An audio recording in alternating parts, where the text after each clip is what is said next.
Pernahkah kalian membayangkan, niat hati hanya ingin mencari pekerjaan kasar demi sesuap nasi, namun takdir justru membawa seseorang masuk ke lingkaran kemewahan yang tak pernah ia bayangkan sebelumnya? Inilah kisah tentang Fikri, seorang pemuda miskin berhati emas, yang hidupnya berubah drastis setelah bertemu dengan Diana, seorang bos wanita cantik yang memiliki segalanya kecuali kebahagiaan. Sebuah kisah tentang pertemuan dua dunia yang berbeda, tentang ketulusan yang mampu meruntuhkan tembok kesombongan, dan tentang cinta yang tumbuh di tempat yang paling tidak terduga. Simak terus cerita ini sampai akhir, karena akan banyak kejutan yang membuat hati kalian hangat. Tapi sebelum kita masuk ke ceritanya, bagi kalian yang baru bergabung, jangan lupa tekan tombol subscribe, like, dan aktifkan lonceng notifikasinya agar tidak ketinggalan kelanjutan kisah inspiratif ini. Mari kita berdoa sejenak. Saya doakan bagi kalian yang sudah mendukung channel ini, semoga Tuhan melimpahkan rezeki yang deras seperti air mengalir, diberikan kesehatan yang paripurna, keberkahan dalam setiap langkah, dan kebahagiaan yang tak henti-hentinya bersama keluarga tercinta. Ayo, aminkan doa ini di kolom komentar. Tulis juga, amin, dan sebutkan dari kota mana kalian berasal. Insya Allah, doa yang tulus dari banyak orang akan menembus langit dan dikabulkan oleh Tuhan semesta alam. Sudah siap? Mari kita mulai kisahnya.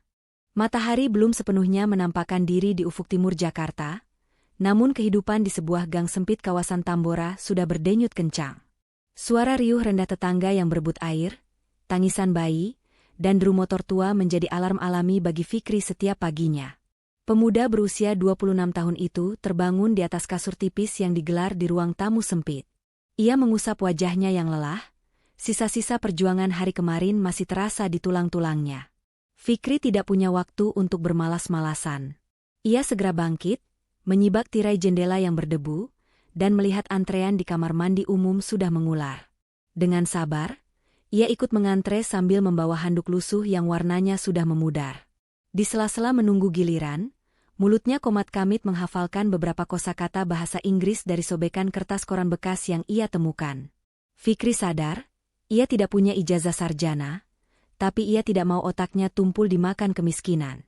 Setelah mandi seadanya, Fikri kembali ke rumah kontrakan petaknya. Aroma bubur ayam murah merebak di ruangan itu. Ia menghampiri ibunya yang terbaring lemah di kamar.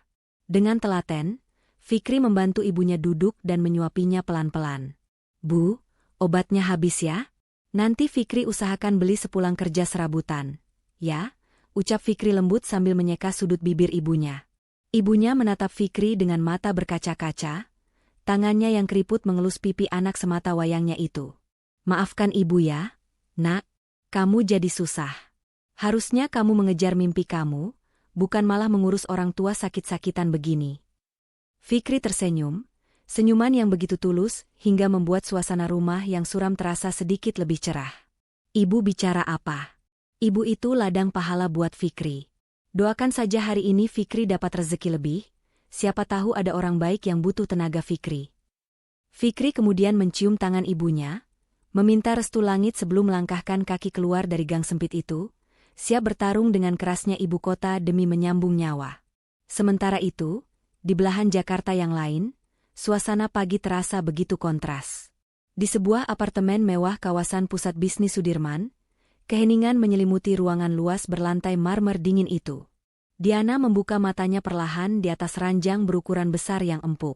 Tidak ada suara ayam berkokok atau teriakan tetangga, hanya dengung halus pendingin ruangan yang setia menemaninya. Wanita cantik berusia 24 tahun itu bangun dengan wajah datar. Ia berjalan menuju jendela kaca raksasa yang menampilkan pemandangan gedung-gedung pencakar langit. Meski dikelilingi kemewahan, tatapan Diana kosong. Ia menyentuh kaca dingin itu, seolah kaca itu adalah cerminan hatinya yang beku. Seorang asisten rumah tangga parubaya masuk dengan takut-takut, membawa nampan berisi sarapan sehat yang harganya mungkin setara dengan biaya makan Fikri selama seminggu. "Permisi, Non Diana. Sarapannya sudah siap. Roti gandum dan jus detox sesuai pesanan," ucap asisten itu pelan. Diana tidak menoleh. Ia langsung meraih ponsel pintarnya dan memeriksa pergerakan saham perusahaan. "Taruh saja di situ, Bey. Oh ya, siapkan baju warna abu-abu untuk rapat nanti. Pastikan tidak ada satu lipatan pun. Saya tidak suka ketidaksempurnaan." "Baik, "Non," jawab asisten itu sambil buru-buru keluar, takut salah bicara. Diana duduk sendirian di meja makan panjang yang mampu memuat 10 orang itu. Ia mengunyah rotinya tanpa rasa, matanya hanya tertuju pada layar tablet yang menampilkan grafik keuntungan perusahaan. Di luar sana, ribuan orang mungkin iri dengan hidupnya yang bergelimang harta sebagai pimpinan perusahaan besar. Namun, tidak ada yang tahu bahwa di balik meja kerjanya yang megah, Diana menyimpan kesepian yang amat dalam. Ia punya segalanya, tapi ia tidak punya siapa-siapa untuk berbagi cerita saat pagi tiba. Dua manusia dengan takdir yang bertolak belakang ini pun memulai hari mereka. Fikri dengan semangat membara demi ibunya, dan Diana dengan ambisi dingin demi menutupi kehampaannya. Tanpa mereka sadari, hari ini langit Jakarta telah merencanakan sebuah skenario yang akan mengubah hidup mereka selamanya. Langit Jakarta yang semula cerah, mendadak berubah menjadi kelabu pekat. Awan hitam bergulung tebal menutupi puncak gedung-gedung pencakar langit di kawasan Sudirman, seolah menjadi pertanda alam yang sedang murung. Tak lama berselang, hujan deras turun mengguyur ibu kota tanpa ampun, disertai angin kencang yang membuat para pejalan kaki berlarian panik mencari tempat berteduh. Di sebuah halte Transjakarta yang sesak, Fikri berdiri di pojokan sambil mendekap tubuhnya sendiri. Ia baru saja mematikan aplikasi ojek daringnya setelah menyelesaikan pesanan terakhir. Bajunya sedikit basah terkena tempias air, namun matanya tetap waspada mengamati jalanan yang mulai macet total. Fikri sedang menunggu hujan reda untuk melanjutkan pekerjaan serabutannya sebagai kuli panggul di pasar induk. Tepat di depan halte tempat Fikri berdiri, sebuah mobil sedan hitam mengkilap tiba-tiba berhenti mendadak dengan posisi ban sedikit menyerong. Di dalam mobil mewah itu, suasana mencekam terjadi. Pak Herman, sopir pribadi Diana, yang selama seminggu terakhir dipaksa mengikuti jadwal terbang Diana yang gila-gilaan, akhirnya mencapai batas tubuhnya. Wajahnya pucat pasi, matanya cekung karena kurang tidur, dan beban stres menghadapi tuntutan Diana yang perfeksionis membuatnya ambruk. Pak Herman terkulai lemas di atas setir, tak sadarkan diri karena kelelahan ekstrim. Diana yang duduk di kursi belakang terlonjak kaget. Ia mengguncang bahu sopirnya dengan panik. "Pak Herman? Pak, jangan bercanda, kita ada rapat 15 menit lagi," seru Diana dengan nada tinggi. Namun, tidak ada jawaban. Hanya dengkuran halus napas orang yang sangat kelelahan. Kepanikan melanda Diana. Ia yang biasa bisa mengendalikan ribuan karyawan, kini tak berdaya menghadapi situasi ini. Tanpa mempedulikan hujan badai, Diana nekat membuka pintu mobil dan keluar. Gaun kerja mahalnya seketika basah kuyup, rambutnya yang tertata rapi menjadi lepek menempel di wajah. "Tolong! Tolong sopir saya pingsan!" teriak Diana, suaranya bergetar kalah oleh gemuruh hujan. Orang-orang di halte hanya menonton dengan tatapan kosong, enggan basah-basahan. Namun, naluri kemanusiaan Fikri bergerak lebih cepat dari logika. Ia menerobos hujan lebat dan berlari menghampiri mobil itu. Dengan cekatan, Fikri membuka pintu kemudi dan memeriksa keadaan Pak Herman. Ia meraba dahi dan leher sopir tua itu. "Tenang, Bu. Bapak ini sepertinya cuma kelelahan berat dan stres. Badannya dingin sekali, dia butuh istirahat total sekarang juga," ucap Fikri dengan nada menenangkan, meski suaranya harus beradu dengan suara hujan. Fikri segera menyetop sebuah taksi kosong yang melintas pelan di tengah kemacetan. Dengan sisa tenaganya, ia memapah tubuh Pak Herman yang berat ke kursi belakang taksi itu. "Ibu ikut taksi ini, bawa Bapak ke klinik terdekat biar diinfus. Biar mobil ibu saya pinggirkan ke lobi gedung itu dan kuncinya saya titipkan ke satpam," perintah Fikri tegas. Diana mengangguk kaku. Tubuhnya menggigil hebat. Bibirnya mulai membiru karena kedinginan diterpa angin AC alam yang menusuk tulang. Melihat itu, Fikri melakukan hal yang tak terduga. Ia melepaskan jaket ojol hijaunya. Jaket itu adalah satu-satunya pelindung Fikri, namun ia justru menyodorkannya pada Diana. "Pakai ini, Bu. Ibu bisa sakit kalau begini terus," kata Fikri sambil menyampirkan jaket itu ke bahu Diana. Diana tertegun. Ia menatap jaket berwarna hijau mencolok itu dengan ragu. Namun, saat kain itu menyentuh kulitnya, ia tidak mencium bau apek atau keringat jalanan. Sebaliknya, tercium aroma pewangi pakaian sasetan murah wangi melati yang menenangkan. Jaket itu bersih dan hangat. "Tenang saja, Bu. Bagian dalamnya bersih kok. Baru saya setrika tadi subuh. Ucap Fikri sambil tersenyum tulus, seolah bisa membaca keraguan di mata Diana. Cepat jalan, Bu. Kasihan bapak sopirnya. Tanpa menunggu ucapan terima kasih, Fikri yang kini hanya mengenakan kaos oblong tipis yang sudah bolong di bagian punggung, segera berlari kembali ke mobil Diana untuk memindahkannya. Diana hanya bisa mematung di dalam taksi yang mulai berjalan, tangannya mencengkeram erat jaket milik pemuda asing itu. Di tengah dinginnya Jakarta yang kejam, kehangatan jaket itu seolah menyusup masuk ke dalam relung hati Diana yang paling dalam. Keesokan harinya, matahari pagi bersinar terik menyinari kaca-kaca gedung pencakar langit Nusantara Corp yang berdiri megah di jantung kota Jakarta. Di lobi gedung yang lantainya terbuat dari marmer impor mengkilap itu, orang-orang berlalu lalang dengan langkah cepat. Sepatu pantofel beradu dengan lantai, aroma parfum mahal menyerbak di udara, dan suara percakapan dalam bahasa asing terdengar di sana-sini. Itu adalah dunia para elit, dunia yang sangat asing bagi Fikri. Fikri melangkah masuk dengan ragu. Ia meremas tali tas ransel lusuhnya untuk mengusir rasa gugup. Hari ini, ia mengenakan pakaian terbaik yang dimilikinya. Sebuah kemeja batik lengan panjang warisan almarhum ayahnya yang warnanya sudah mulai pudar di bagian kerah, dan celana bahan hitam yang sedikit kepanjangan. Niat Fikri sederhana, ia ingin melamar pekerjaan sebagai office boy atau tenaga kebersihan. Baginya, pekerjaan apapun halal asalkan bisa membeli obat untuk ibunya sore nanti. Namun, takdir sepertinya senang bercanda dengan hidup Fikri. Saat ia sedang berjalan menuju meja resepsionis sambil memegang map merah berisi lamaran kerjanya, tiba-tiba seorang staf wanita dari divisi HRD berlari terburu-buru dari arah berlawanan. Wanita itu tampak kewalahan membawa tumpukan dokumen yang menutupi pandangannya. Tabrakan pun tak terelakkan. Tubuh Fikri dan wanita itu beradu cukup keras. "Aduh," jerit wanita itu. Seketika, puluhan berkas berhamburan ke lantai. Map merah milik Fikri terlempar dan jatuh bercampur dengan map-map tebal berwarna biru metalik yang dibawa wanita tadi. Fikri yang merasa bersalah segera berjongkok, memunguti berkas-berkas itu dengan cekatan. "Maaf, Mbak. Maaf sekali, saya tidak sengaja.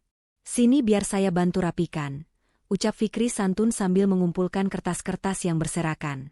Wanita staf HRD itu tampak panik melihat jam tangannya.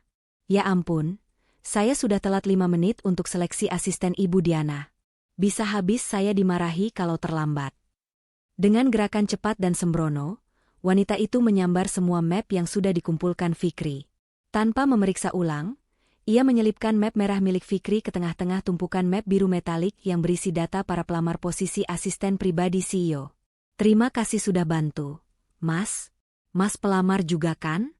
Ayo ikut saya cepat, lift sudah mau jalan," ajak wanita itu setengah menyeret Fikri menuju lift khusus karyawan. Fikri bingung. Tunggu Mbak. Saya memang melamar kerja, tapi saya melamar untuk bagian." "Sudah, nanti saja jelaskannya di atas.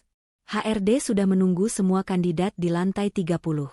Jangan banyak tanya, nanti kita ditinggal," potong wanita itu sambil mendorong punggung Fikri masuk ke dalam lift yang penuh sesak.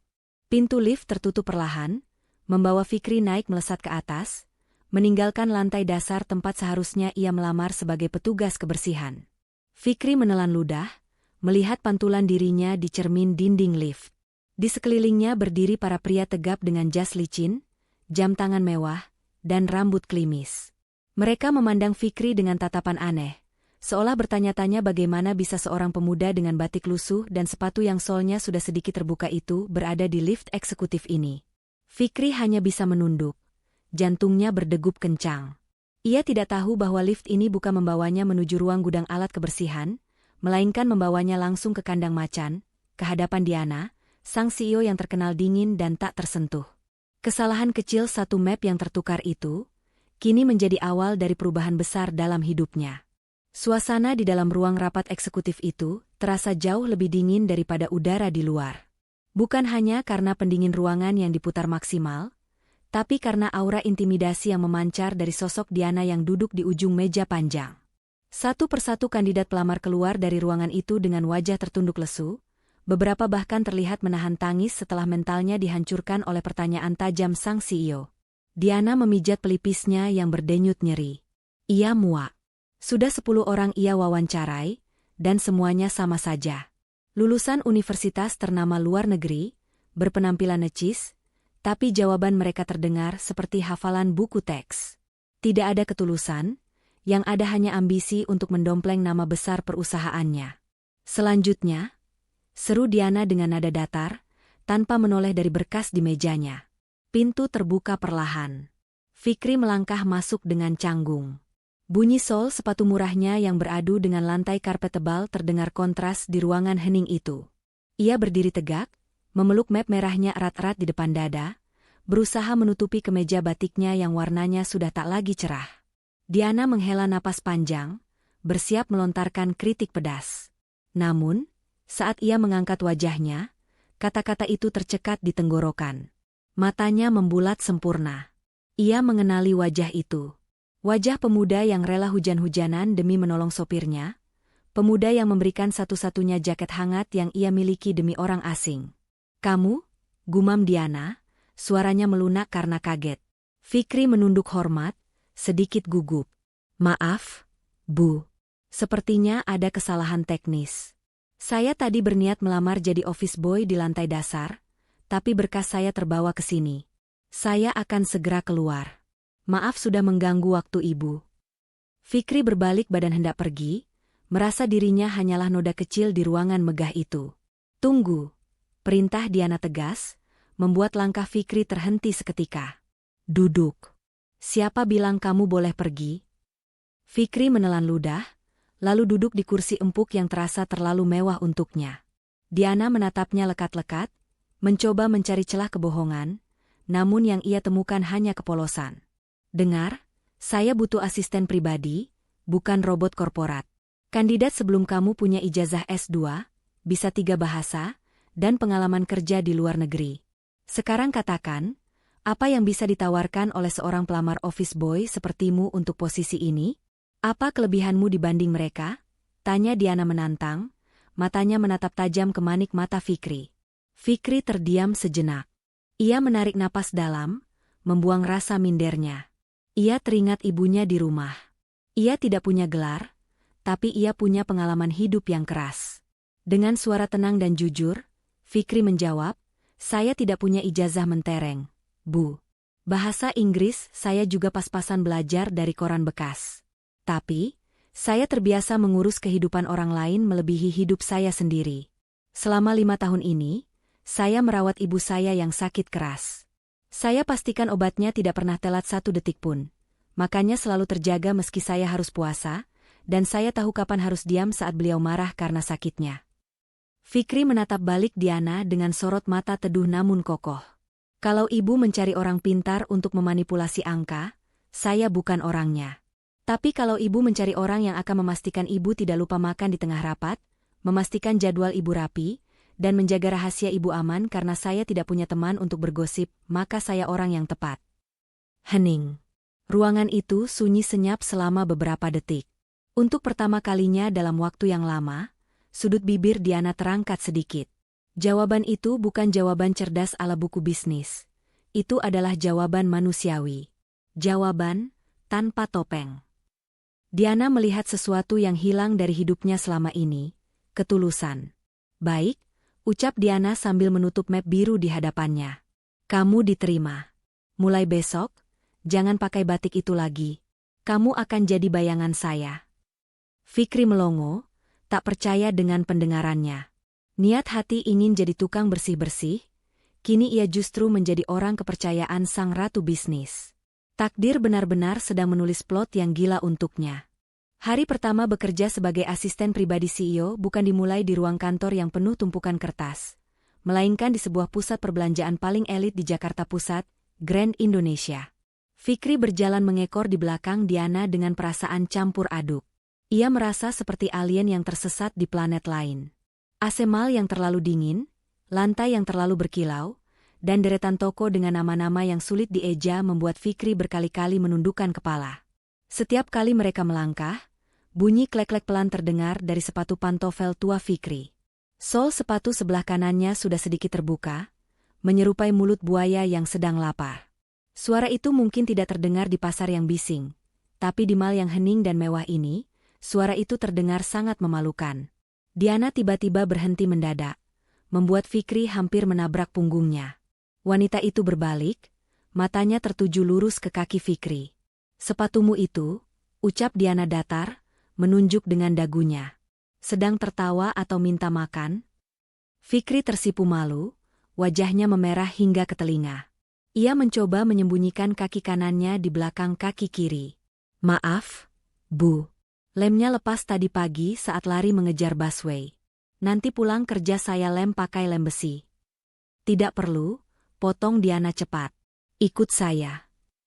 Diana menarik lengan kemeja Fikri, menyeretnya masuk ke sebuah butik pakaian pria internasional. Pelayan toko yang melihat Diana langsung membungkuk hormat, mengenali pelanggan VIP mereka, meski sempat melirik bingung ke arah Fikri yang berpenampilan lusuh. "Carikan dia 3 setelan jas terbaik. Warna navy, hitam, dan abu-abu. Ukuran slim fit. Dan buang sepatu itu, ganti dengan kulit asli nomor 42, perintah Diana tanpa basa-basi. Fikri melongo melihat label harga di salah satu kemeja. Angkanya lebih panjang dari nomor telepon, setara dengan biaya hidupnya selama 3 bulan. "Bu, ampun Bu. Gaji saya belum turun. Saya tidak sanggup bayar ini semua, meski dicicil seumur hidup pun," bisik Fikri panik. Diana hanya memutar bola matanya. "Anggap saja ini seragam dinas. Investasi perusahaan. Cepat ganti, saya tidak punya waktu seharian." Dengan gemetar, Fikri masuk ke kamar pas. 10 menit kemudian, tirai terbuka. Sosok Fikri yang keluar dari sana membuat beberapa pelayan wanita menahan napas. Kemeja batik pudar dan celana gombrong itu telah berganti dengan setelan jas biru dongker yang membalut tubuh tegap Fikri dengan sempurna. Bahunya yang bidang karena sering memanggul beban berat kini terlihat gagah. Rambutnya yang biasa acak-acakan kini disisir rapi ke belakang. Fikri terlihat seperti pangeran yang menyamar, bukan lagi pemuda dari gang sempit. Namun, Fikri berdiri kaku seperti robot rusak. Tangannya sibuk mengutak-atik simpul dasi yang berantakan, membuatnya terlihat kikuk. Melihat itu, Diana menghela napas gemas. Ia melangkah maju, masuk ke dalam zona pribadi Fikri. "Kamu ini, pakai dasi saja seperti mengikat tali pramuka." Tanpa peringatan, Diana mengulurkan tangannya ke leher Fikri.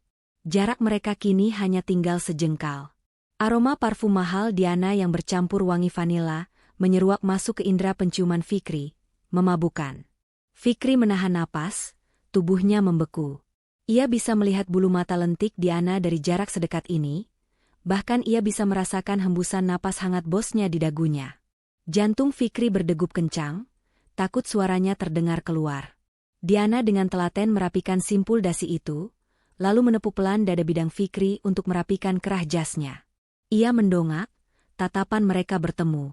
Untuk sesaat, topeng dingin Diana retak, digantikan oleh tatapan kagum yang tak sengaja lolos. "Nah," gumam Diana pelan, suaranya terdengar lebih lembut dari biasanya. Ia mundur selangkah sambil menyembunyikan senyum tipisnya. "Ternyata kalau dibersihkan, kamu lumayan ganteng juga. Jangan malu-maluin saya saat meeting nanti ya, Mas Asisten." Fikri hanya bisa mengangguk patah-patah, wajahnya merah padam seperti kepiting rebus. Hari itu, Fikri belajar satu hal, di balik sikap otoriter Diana, ada sentuhan wanita yang mampu meruntuhkan pertahanan laki-laki manapun. Dan Diana pun menyadari, di balik penampilan lusuh Fikri, tersimpan berlian yang baru saja mulai bersinar. Dunia kerja di lantai 30 gedung Nusantara Corp ternyata jauh lebih bising daripada pasar tempat Fikri biasa memanggul beras. Bedanya, jika di pasar orang berteriak menawarkan dagangan, di sini orang berteriak karena panik mengejar target. Telepon berdering tanpa henti, pintu ruang rapat terbanting, dan wajah-wajah tegang berlalu lalang. Di pusat badai kesibukan itu, ada ruangan Diana yang kondisinya tak kalah kacau. Meja kerja Diana yang terbuat dari kayu jati mahal itu lebih mirip medan perang. Tumpukan dokumen menggunung, puluhan pulpen berserakan, dan gelas-gelas kopi sisa semalam berjejer tak beraturan. Sebelumnya, tidak ada asisten yang berani menyentuh meja itu tanpa perintah, takut salah memindahkan satu kertas penting yang bisa memicu kemarahan sang CEO. Namun, Fikri berbeda. Pagi itu, saat Diana sedang rapat alot dengan pemegang saham, Fikri masuk ke ruangan bosnya. Ia menggelengkan kepala melihat kekacauan di sana. Gimana ibu bisa mikir jernih kalau mejanya kayak kapal pecah begini? Gumam Fikri pelan. Dengan cekatan, tangan Fikri mulai bekerja. Ia tidak mengerti isi dokumen saham atau kontrak bisnis itu, tapi ia mengerti soal kerapian. Menggunakan logika sederhana yang ia pakai saat menata bumbu dapur ibunya, Fikri mengelompokkan berkas berdasarkan warna map. Merah untuk yang terlihat mendesak, biasanya ada tulisan, urgent, besar, biru untuk laporan keuangan, dan hijau untuk arsip lama. Dalam waktu 20 menit, meja yang tadinya semrawut kini rapi, bersih, dan wangi karena Fikri sempat mengelap debunya. Tak lama kemudian, pintu terbuka kasar. Diana masuk dengan wajah kusut sambil memegangi perutnya. Mak akutnya kambuh karena stres. Ia langsung menghempaskan tubuhnya ke kursi kebesaran. Kopi. Hitam, tanpa gula. Sekarang, perintah Diana ketus tanpa melihat siapa yang ada di ruangan. Fikri yang sudah siap siaga, berjalan mendekat dan meletakkan sebuah cangkir di meja. Namun, aroma yang keluar bukan aroma kopi pahit yang menyengat, melainkan aroma jahe dan serai yang hangat menenangkan. Diana membuka matanya, menatap cangkir itu dengan kening berkerut. Apa ini? Saya minta kopi, Fikri. Kamu tuli? Maaf, Bu. Kopi ibu habis saya buang. Jawab Fikri santai tapi sopan. Ibu dari tadi pegang perut sebelah kiri. Itu tandanya asam lambung ibu naik. Kalau saya kasih kopi hitam, nanti ibu pingsan, saya lagi yang repot gendong ibu ke rumah sakit. Jadi, minumlah teh herbal ini. Resep rahasia ibu saya, ampuh buat usir kembung dan bikin hati adem. Diana terdiam, mulutnya terbuka sedikit hendak memprotes kelancangan asisten barunya. Namun, rasa perih di lambungnya memaksanya menurut. Ia menyesap teh hangat itu. Seketika, rasa hangat menjalar dari tenggorokan ke perut, meredakan nyeri yang menyiksanya sejak pagi. Saat meletakkan cangkir itu kembali, mata Diana tertumbuk pada sebuah kertas kecil berwarna kuning, sticky note, yang ditempel Fikri di layar komputernya. Tulisan tangan Fikri jelek dan kaku, tapi isinya membuat hati Diana berdesir. Jangan cemberut terus, Bu. Nanti saham turun loh. Semangat cari uangnya. Senang. Untuk kedua kalinya, senyum tipis terukir di wajah cantik Diana. Ia menatap Fikri yang sudah kembali sibuk merapikan rak buku di sudut ruangan. Selama ini, orang-orang di sekitarnya hanya peduli pada target dan uangnya. Tidak ada yang peduli apakah perutnya sakit atau apakah ia sudah tersenyum hari ini. Namun, pemuda kampung yang baru dikenalnya 2 hari ini justru memberikan perhatian kecil yang selama ini ia rindukan. Di tengah dinginnya AC kantor, Diana merasa hangat. Ia merasa dijaga. 3 hari berturut-turut dipaksa lembur dan kurang tidur, akhirnya meruntuhkan pertahanan fisik Diana. Sang wanita besi, itu tumbang. Pagi itu, suasana kantor Nusantara Corp gempar. Diana yang biasanya datang paling awal, hingga pukul 9 belum juga menampakkan batang hidungnya. Ponselnya mati total, membuat para manajer panik karena ada dokumen penting yang harus ditandatangani. Fikri, yang kini memegang kunci akses cadangan apartemen Diana sebagai asisten pribadi terpercaya, mengambil inisiatif nekat.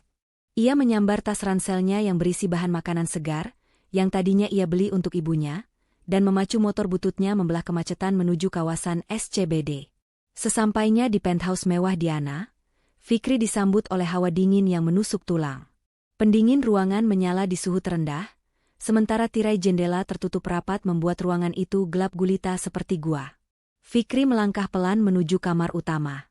Di sana, di atas ranjang king size yang luas, ia melihat gundukan selimut tebal yang bergerak-gerak. Bu Diana, panggil Fikri pelan. Tidak ada jawaban, hanya suara gigi gemeletup. Fikri memberanikan diri mendekat dan menyibak sedikit selimut itu. Hatinya mencelos melihat Diana yang biasanya tampil angkuh dan sempurna, kini meringkuk tak berdaya. Wajahnya pucat pasi, namun kedua pipinya merah padam karena demam tinggi. Keringat dingin membasahi dahi dan leher jenjangnya. Ya ampun, Bu, badan ibu panas sekali, bisa buat goreng telur ini? Omel Fikri spontan saat punggung tangannya menyentuh dahi Diana. Diana membuka matanya sedikit, pandangannya sayu dan berair. Fikri dingin. Rintihnya lemah, suaranya serak dan manja, jauh dari suara tegas yang biasa ia keluarkan di ruang rapat. Tanpa banyak bicara, Fikri langsung beraksi. Ia mematikan AC, membuka sedikit tirai agar sirkulasi udara masuk, lalu berlari ke dapur. Ia membuka kulkas raksasa Diana, tapi isinya hanya air mineral mahal, masker wajah, dan botol-botol wine. Tidak ada makanan layak telan. Fikri menggelengkan kepala, miris melihat pola hidup bosnya. Untunglah Fikri membawa ayam dan sayuran di tasnya. Dengan cekatan, ia menyulap dapur bersih yang jarang dipakai itu menjadi dapur yang hidup. Aroma bawang putih tumis dan jahe geprek segera memenuhi apartemen, mengusir bau pewangi ruangan yang artifisial. Setengah jam kemudian, Fikri kembali ke kamar membawa nampan berisi semangkuk sup ayam jahe hangat dan segelas air hangat. Ia membantu Diana duduk bersandar di kepala ranjang. Dengan telaten, Fikri meniup kuah sup itu sebelum menyuapkannya ke mulut Diana. "Ayo, Bu." Mulutnya dibuka. "Pesawat datang, ngeng." Canda Fikri mencoba menghibur, seperti ia menyuapi keponakannya. Diana yang biasanya akan memecat orang yang berani memperlakukannya seperti anak kecil, kali ini menurut saja. Ia memakan sup itu dengan lahap. Rasa hangat dari jahe dan kaldu ayam buatan Fikri, seolah memeluk organ tubuhnya dari dalam. Setelah minum obat, Diana kembali berbaring. Fikri duduk di tepi ranjang, menempelkan handuk basah di dahi Diana untuk mengompres. Saat Fikri hendak beranjak pergi untuk mencuci piring, tiba-tiba sebuah tangan halus menahan pergelangan tangannya. "Jangan pergi." Igau Diana setengah sadar. Matanya terpejam tapi genggamannya begitu erat. "Di sini sepi, aku takut sendiri." Fikri tertegun. Ia melihat sisi rapuh Diana yang selama ini disembunyikan rapat-rapat di balik topeng CEO yang garang. Hati Fikri luluh. Ia tidak tega melepaskan tangan itu. "Iya, Bu. Saya di sini. Saya nggak kemana-mana. Saya jagain ibu sampai sembuh," bisik Fikri lembut sambil mengusap punggung tangan Diana dengan ibu jarinya. Malam itu, di kamar mewah yang sunyi, Fikri tidak pulang. Ia duduk bersila di lantai karpet berbulu tebal di samping ranjang, membiarkan tangannya tetap digenggam erat oleh Diana yang tertidur pulas. Kepala Fikri terkulai di sisi kasur karena kelelahan, tertidur dalam posisi duduk. Pemandangan itu begitu damai, menghapus batas antara atasan dan bawahan, menyisakan dua manusia yang saling membutuhkan kehangatan di tengah dinginnya kota Jakarta. Pagi itu, suasana di lantai 30 gedung Nusantara Corp kembali hidup. Diana sudah kembali bekerja setelah 2 hari izin sakit. Wajahnya terlihat jauh lebih segar, rona merah alami menghiasi pipinya, berkat istirahat cukup dan sup ayam jahe andalan Fikri. Fikri sendiri merasa lega melihat bosnya sudah kembali galak namun sehat. Ia sedang sibuk membacakan jadwal harian, ketika pintu ruangan Diana tiba-tiba terbuka lebar tanpa diketuk. Seorang pria bertubuh jangkung dengan setelan jas abu-abu mengkilap melangkah masuk dengan penuh percaya diri. Rambutnya ditata klimis dengan minyak rambut yang berlebihan, dan senyum miring yang terkesan meremehkan tersungging di bibirnya. Dia adalah Rendra, masa lalu Diana yang paling ingin ia kubur dalam-dalam. "Selamat pagi, Bu Direktur cantik." "Wah, sepertinya kamu makin bersinar saja setelah kita putus," sapa Rendra dengan nada yang dibuat-buat semanis mungkin, sambil berjalan mendekati meja Diana seolah ia pemilik ruangan itu. Diana seketika membeku. Pulpen mahal di tangannya nyaris patah, karena cengkeraman yang tiba-tiba mengeras. Tatapan matanya yang tadi tenang kini berubah tajam penuh kebencian. "Rendra," desis Diana dingin. "Siapa yang mengizinkan kamu masuk? Kita sudah tidak ada urusan pribadi lagi. Keluar." Rendra tertawa kecil, suara tawanya terdengar renyah namun menyebalkan. Ia duduk di kursi depan meja Diana tanpa dipersilakan, menyilangkan kakinya dengan angkuh. "Jangan galak-galak begitu dong, sayang. Aku kesini bukan sebagai mantan pacarmu yang hilaf selingkuh dulu. Aku kesini sebagai perwakilan perusahaan ayahku," ucap Rendra sambil melempar sebuah map tebal ke atas meja. "Ingat proyek Mega Kuningan? Perusahaan kita akan tanda tangan kontrak kerjasama senilai ratusan miliar minggu depan. Jadi, suka atau tidak, mulai hari ini aku akan sering berkunjung ke sini untuk koordinasi." Diana terdiam. Ia lupa bahwa Dewan Direksi memang menyetujui kerjasama dengan perusahaan keluarga Rendra, karena keuntungan yang dijanjikan sangat besar. Rendra menggunakan alasan bisnis ini sebagai tiket emas untuk kembali masuk ke kehidupan Diana. Padahal, jauh di lubuk hatinya yang busuk, Rendra kembali bukan karena bisnis. Ia baru saja dicampakkan oleh selingkuhannya yang matre, dan kini ia sadar bahwa Diana adalah wanita, trofi, terbaik yang bisa mengembalikan status sosial dan keuangannya. Ia bertekad merebut Diana kembali dengan segala cara. Mata elang Rendra kemudian beralih menatap Fikri yang berdiri tegak di samping meja Diana. Tatapannya meneliti dari ujung kaki hingga ujung kepala dengan sorot merendahkan. Dan siapa ini? Sejak kapan seleramu turun drastis mempekerjakan orang udik begini? Bajunya si jas, tapi mukanya muka pasar. Ejek Rendra sinis. Ia menjentikan jarinya ke arah Fikri. Heh, kamu. Buatkan saya kopi. Cappuccino. Gulanya sedikit, susunya yang low fat. Cepat. Fikri tidak bergeming. Wajahnya tetap tenang, meski hatinya panas mendengar hinaan itu. Namun, ia lebih tidak terima melihat Diana tampak tertekan dengan kehadiran pria ini. Dengan sopan namun tegas, Fikri menjawab, "Maaf, Pak Rendra. Saya asisten pribadi Ibu Diana. Tugas saya mengatur jadwal dan kebutuhan beliau, bukan membuatkan kopi untuk tamu yang tidak ada di agenda pertemuan. Jika Bapak haus, pantry ada di ujung lorong sebelah kiri." Rendra terbelalak, wajahnya memerah menahan marah karena berani dibantah oleh seorang bawahan. Sementara itu, di balik tumpukan berkas, Diana menyembunyikan senyum puasnya. Untuk pertama kalinya, ada seseorang yang berani pasang badan melindunginya dari arogansi Rendra. Perang dingin di antara mereka bertiga baru saja dimulai. Matahari telah tenggelam di ufuk barat, namun beban di pundak Diana rasanya justru semakin berat. Sepanjang hari itu, Rendra terus-menerus menempelinya di kantor dengan alasan koordinasi proyek, membuat kepala Diana serasa mau pecah. Saat jam pulang kantor tiba, Diana masuk ke dalam mobil mewahnya dengan wajah ditekuk, aura kekesalan menguar kuat dari tubuhnya. Fikri yang duduk di balik kemudi melirik bosnya lewat kaca spion tengah. Ia tahu, Diana bukan hanya lelah fisik, tapi juga lelah hati. Jika dibiarkan pulang ke apartemen yang sepi, wanita itu pasti hanya akan melamun atau minum obat tidur lagi. "Kita tidak pulang ke apartemen, Bu," ucap Fikri tiba-tiba sambil memutar setir ke arah yang berlawanan dari rute biasanya. Diana mendongak kaget. "Fikri, kamu mau bawa saya kemana?" "Saya capek, saya mau tidur," protesnya. "Percaya sama saya, Bu. Ibu butuh asupan kebahagiaan, bukan cuma asupan obat," jawab Fikri santai namun tetap sopan. Setengah jam kemudian, mobil mewah itu berhenti di pinggir jalan kawasan Sabang yang padat dan riuh. Asap putih beraroma bumbu bakar mengepul ke udara, suara denting wajan beradu dengan spatula terdengar bersahut-sahutan, bercampur dengan gelak tawa pengunjung yang duduk di kursi-kursi plastik. Diana membelalakan matanya ngeri. "Kamu bercanda ya? Kamu mau mengajak saya makan di pinggir jalan? Banyak debu, Fikri. Nanti saya sakit perut." Fikri tersenyum geli. Ia turun dan membukakan pintu untuk Diana. "Bu, kadang obat stres paling ampuh itu bukan shopping ke Paris, tapi makan sate taichan pedas sambil dengar pengamen nyanyi. Ayo turun, kalau nggak enak, potong gaji saya sebulan." Dengan setengah hati dan wajah cemberut, Diana akhirnya turun.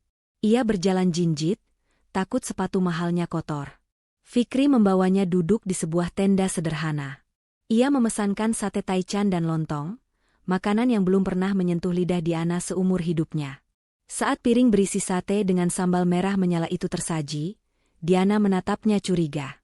Namun, suapan pertama mengubah segalanya. Rasa pedas, asin, dan gurih meledak di mulutnya, sensasi yang jauh berbeda dari makanan hambar hotel bintang 5 yang biasa ia santap. "Gimana, Bu? Enak?" tanya Fikri sambil mengunyah satenya dengan lahap. Diana mengangguk pelan, lalu menyuap lagi dan lagi. Keringat mulai bercucuran di pelipisnya karena pedas, tapi anehnya, beban di kepalanya terasa luruh bersama keringat itu. Suasana semakin hangat ketika sekelompok pengamen jalanan datang, menyanyikan lagu cinta lama dengan gitar akustik yang sumbang namun merdu. Fikri, dengan sifatnya yang supel, tiba-tiba ikut bernyanyi menimpali pengamen itu dengan suara pas-pasan yang lucu. Diana yang awalnya kaget, akhirnya tak kuasa menahan tawa. Ia tertawa lepas, tawa yang benar-benar keluar dari perut, bukan tawa sopan ala sosialita. Malam itu, di bawah tenda terpal oranye dan diterangi lampu jalan yang remang-remang, Diana merasa menjadi manusia biasa. Ia melupakan Rendra, melupakan saham, melupakan citra sempurna yang selama ini memenjarakannya. Ia menatap Fikri yang sedang tertawa bersama pengamen, dan menyadari bahwa kebahagiaan ternyata sesederhana duduk di kursi plastik dan makan sate pedas bersama orang yang tepat. Kebahagiaan sederhana yang dirasakan Diana dan Fikri di warung sate semalam, seolah menguap begitu saja saat matahari kembali terbit menyinari gedung pencakar langit Jakarta. Di balik dinding kaca Nusantara Corp, sebuah badai besar sedang dipersiapkan oleh seseorang yang hatinya terbakar api cemburu. Rendra, yang diam-diam mengamati perubahan sikap Diana yang menjadi lebih lunak kepada asisten pribadinya, merasa posisinya terancam. Egonya sebagai anak konglomerat terluka parah melihat wanita incarannya lebih nyaman tertawa bersama seorang pemuda kampung daripada bersamanya. Siang itu, jam istirahat kantor menjadi waktu yang paling sunyi. Fikri, seperti biasa, pamit sebentar untuk menunaikan ibadah salat zuhur di musala basement dan membelikan makan siang titipan Diana. Ia meninggalkan tas ransel lusuhnya di bawah meja kerjanya yang terletak di sudut ruangan, tanpa rasa curiga sedikitpun. Fikri yang polos mengira lingkungan kantor elit ini berisi orang-orang berpendidikan yang menjunjung tinggi etika. Ia salah besar.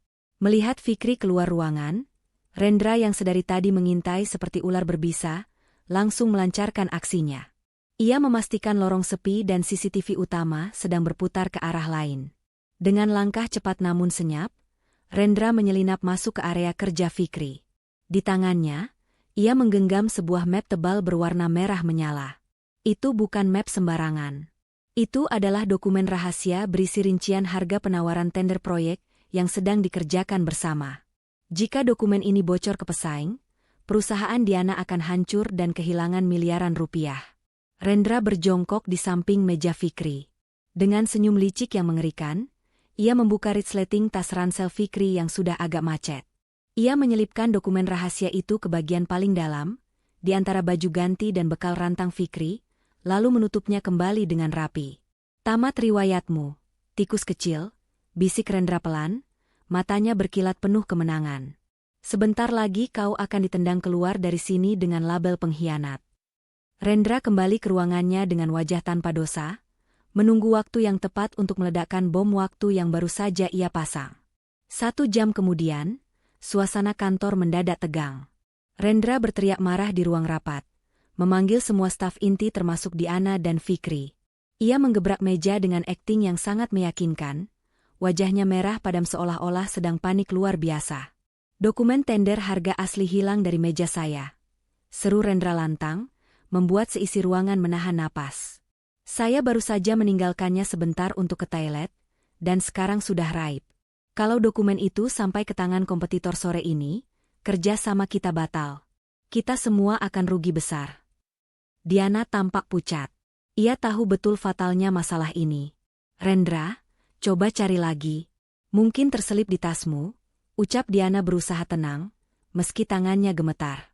"Sudah saya cari di mana-mana. Tidak ada."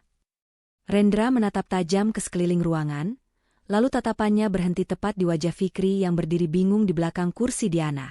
"Kecuali, ada tikus di dalam ruangan ini yang sengaja mencurinya untuk dijual ke lawan bisnis kita. Demi keamanan bersama, saya minta semua tas diperiksa sekarang juga. Tanpa terkecuali." Fikri terdiam, jantungnya berdegup kencang. Ia tidak merasa mengambil apapun, namun firasat buruk mulai menjalar di tengkuknya saat melihat senyum tipis yang tersembunyi di sudut bibir Rendra. Skenario jahat itu telah dimulai. Ketegangan di ruang rapat itu semakin mencekam, seolah oksigen perlahan disedot keluar dari ruangan. 2 orang petugas keamanan berbadan tegap mulai memeriksa satu persatu tas milik karyawan yang hadir. Suara resleting yang dibuka dan bunyi kertas yang dibolak-balik menjadi satu-satunya suara yang terdengar di tengah keheningan yang menyesakan. Diana berdiri mematung di ujung meja, wajahnya pucat, kedua tangannya saling meremas gelisah. Hatinya berdoa kencang, berharap tuduhan Rendra hanyalah omong kosong belaka. Hingga akhirnya, giliran tas ransel lusuh milik Fikri yang diperiksa. Petugas keamanan itu mengeluarkan isinya ke atas meja. Sebuah kotak makan plastik murahan, botol minum yang sudah baret-baret, baju ganti yang sudah pudar warnanya, dan sajadah lipat. Sangat sederhana, kontras dengan tas-tas kulit bermerek milik staf lain. Namun, saat petugas merogoh bagian paling dalam tas itu, wajah petugas itu berubah tegang. Ia menarik keluar sebuah map merah tebal. "Ini dia, Pak," lapor petugas itu sambil mengangkat map tersebut tinggi-tinggi. Semua mata terbelalak. Diana menutup mulutnya dengan tangan. Matanya berkaca-kaca menatap Fikri dengan pandangan tidak percaya, kecewa, dan hancur. "Fikri?" bisik Diana lirih. Suaranya tercekat. Fikri terpaku. Ia menatap map merah itu dengan bingung. Ia tahu ia tidak pernah menyentuhnya. Ia menoleh ke arah Rendra dan melihat senyum kemenangan sekilas di wajah licik pria itu. Detik itu juga, Fikri sadar ia telah masuk dalam perangkap yang sempurna. Rendra melangkah maju, mengambil map itu dari tangan petugas. Ia menggelengkan kepalanya dengan gaya sok bijak yang memuakan. "Ceka. Saya tidak menyangka." Wajah polos, tapi ternyata panjang tangan, ucap Rendra sinis, lalu ia menatap Diana yang masih syok. "Lihat kan, Di? Ini akibatnya kalau kamu memungut orang sembarangan dari jalanan. Dia menjual rahasia kita demi uang receh." Petugas keamanan sudah bersiap mengeluarkan borgol. "Lapor polisi sekarang, Pak." Suasana hening sejenak. Rendra mengangkat tangannya, memberikan gestur menahan. "Tidak usah," ucap Rendra dengan nada yang dibuat seolah-olah ia sangat pemaaf. "Demi menghormati Ibu Diana dan demi kelancaran kerja sama perusahaan kita yang sedang genting ini, saya tidak akan memperpanjang masalah ini ke jalur hukum. Saya tidak mau nama baik Ibu Diana tercoreng karena punya asisten kriminal." Rendra menatap Fikri dengan tatapan mengintimidasi. "Tapi ada syaratnya. Dia harus angkat kaki dari gedung ini sekarang juga. Detik ini juga. Dan jangan pernah perlihatkan wajahmu lagi di dunia bisnis ini." Fikri menatap Diana. Ia melihat wanita yang dicintainya itu terpojok, bingung, dan terluka. Fikri tahu, jika ia membela diri dan berteriak bahwa ini fitnah, Rendra pasti akan memperpanjang masalah, membatalkan kontrak kerjasama, dan membuat perusahaan Diana rugi besar. Diana akan hancur. Demi melindungi Diana, Fikri memilih menelan pil pahit itu. Ia menarik napas dalam, membusungkan dadanya meski hatinya remuk redam. Ia tidak membantah. Ia tidak menangis. "Baik, Pak. Saya terima konsekuensinya," ucap Fikri tegas. Matanya menatap lurus ke arah Diana untuk terakhir kalinya, mengirimkan sinyal perpisahan dalam diam. "Maafkan saya, Bu Diana. Terima kasih sudah pernah mempercayai orang kecil seperti saya." Tanpa membela diri satu kata pun, Fikri mengambil tas lusuhnya yang sudah kosong dari harga diri. Ia berbalik badan dan melangkah keluar ruangan dengan langkah berat namun tegap.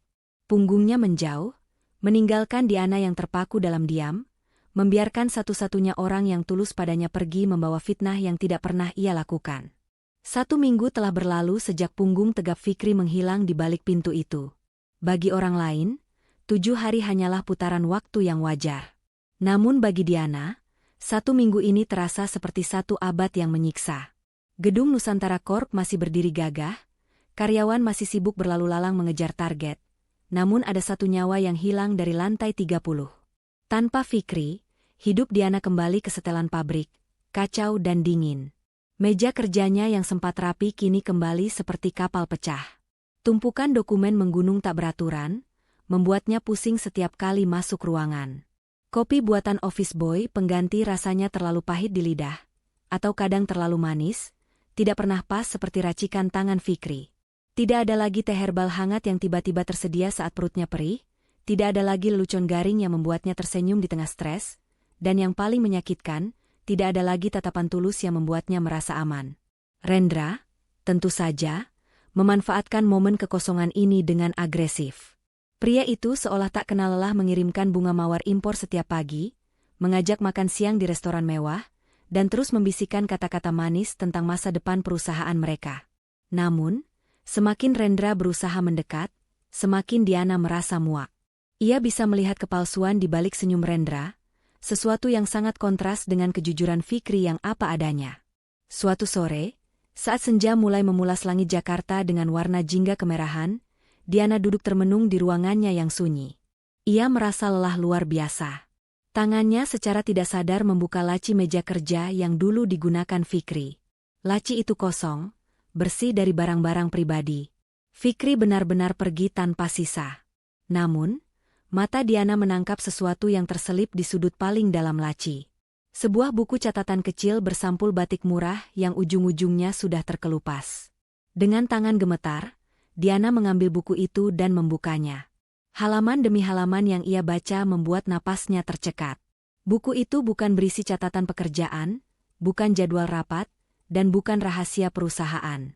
Tulisan tangan Fikri yang kaku dan jelek memenuhi setiap lembar dengan detail-detail kecil tentang dirinya. Jam 10. Ganti kopi Bu Diana dengan teh jahe. Biasanya jam segini maknya mulai kambuh. Suhu AC ruangan jangan di bawah 22 derajat, Bu Diana gampang masuk angin tapi gengsi mau bilang. Daftar makanan pantangan, udang, alergi, santan berlebih, bikin pusing.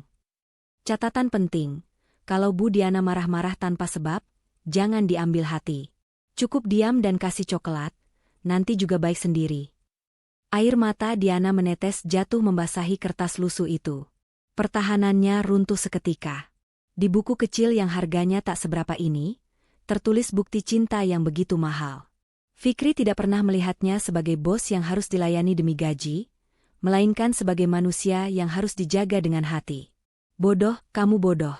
Fikri, isak Diana pelan di ruangan yang hening itu. Kenapa kamu pergi diam saja kalau kamu peduli sama saya? Rasa bersalah menghantam dada Diana seperti palu godam. Ia sadar, ia telah membiarkan satu-satunya orang yang benar-benar peduli padanya pergi membawa luka fitnah. Dan sore itu, di tengah kemewahan ruang kerjanya, Diana merasa menjadi wanita paling miskin di dunia karena kehilangan harta yang paling berharga, ketulusan. Air mata yang membasahi pipi Diana perlahan mengering, digantikan oleh sorot mata tajam yang menyeratkan tekad membaja. Kesedihan karena kehilangan Fikri kini berubah menjadi amarah yang membakar dada. Diana bukanlah wanita lemah yang hanya bisa menangis di pojokan. Ia adalah seorang pemimpin perusahaan raksasa yang terbiasa memecahkan masalah rumit. Jika hatinya mengatakan Fikri tidak bersalah, maka logika dan bukti harus membuktikannya. Malam itu juga, alih-alih pulang ke apartemen untuk meratapi nasib, Diana melangkahkan kakinya menuju ruang kendali keamanan di lantai basement. Gedung itu sudah sepi, hanya menyisakan beberapa petugas keamanan shift malam yang sedang menyeruput kopi. Kedatangan sang CEO yang mendadak membuat mereka terlonjak kaget dan buru-buru membetulkan seragam. Buka arsip rekaman CCTV lantai 30 tanggal 12, jam 12 siang sampai jam 1, perintah Diana tegas, tanpa basa-basi. Kepala keamanan tampak ragu. Maaf, Bu. Tapi Pak Rendra dan tim audit internal sudah memeriksa rekaman koridor utama hari itu. Tidak ada orang asing yang masuk ke ruangan staf. Diana menatap tajam petugas itu. Saya tidak minta rekaman koridor utama. Saya tahu Rendra pasti sudah memastikan jalur itu bersih, atau dia tahu titik buta kameranya. Buka rekaman kamera cadangan di sudut lorong darurat dekat pantry. Kamera kecil yang baru dipasang bulan lalu untuk memantau kebersihan. Petugas itu mengangguk cepat, tangannya gemetar mengetikkan kode akses di papan ketik. Layar monitor besar di dinding berkedip, menampilkan rekaman hitam putih dengan timestamp kejadian. Jantung Diana berdegup kencang, matanya tak berkedip menatap layar. Menit demi menit berlalu. Layar hanya menampilkan lorong kosong yang sunyi. Namun, tepat pada pukul 12.15, saat semua karyawan sedang turun untuk makan siang, sesosok pria muncul di layar. Dia bukan orang asing. Dia bukan penyusup bertopeng. Itu adalah Rendra. Dalam rekaman yang sedikit berpasir itu, terlihat jelas Rendra celingukan kiri kanan memastikan keadaan aman. Di tangannya, ia memegang map merah yang sangat dikenali Diana, dokumen tender yang katanya hilang. Dengan langkah cepat dan mengendap-endap seperti maling, Rendra masuk ke area kerja Fikri yang letaknya memang tersembunyi di balik partisi dekat pantry. 2 menit kemudian, Rendra keluar dengan tangan kosong. Wajahnya terlihat menyeringai, senyum licik yang membuat perut Diana mual melihatnya. Ia merapikan jasnya seolah tak terjadi apa-apa, lalu berjalan santai kembali ke ruangannya sendiri. Hentikan rekaman. Suara Diana terdengar dingin, namun syarat akan emosi yang siap meledak. Ruangan kendali itu hening. Para petugas keamanan saling berpandangan, tidak berani bersuara melihat bukti kejahatan yang begitu nyata dilakukan oleh calon mitra bisnis bos mereka. Diana mengepalkan tangannya hingga buku-buku jarinya memutih. Napasnya memburu. Segala keraguannya sirna sudah. Fikri tidak pernah mengkhianatinya. Pemuda itu justru menjadi korban keserakahan Rendra. Dan bodohnya, Fikri memilih diam demi menjaga nama baik Diana agar tidak terseret konflik di depan karyawan. Salin rekaman ini ke flash disk. Sekarang, perintah Diana. Dan jangan ada satupun dari kalian yang membocorkan ini ke siapapun, atau besok kalian semua angkat kaki dari sini. Diana mengambil bukti digital itu dengan tangan gemetar. Malam ini, ia tidak lagi merasa sendirian. Kebenaran ada di tangannya. Dan besok, ia akan memastikan Rendra membayar lunas setiap tetes air mata yang jatuh karena fitnah kejinya. Sang ratu bisnis telah kembali, dan kali ini, ia siap berperang demi cintanya. Keesokan paginya, matahari bersinar terik seolah mendukung api amarah yang sedang berkobar di dada Diana. Di ruang kerjanya, Diana duduk membelakangi pintu, menatap hiruk-pikuk kota Jakarta dari balik kaca jendela raksasa. Di mejanya, tidak ada lagi tumpukan berkas kerjasama.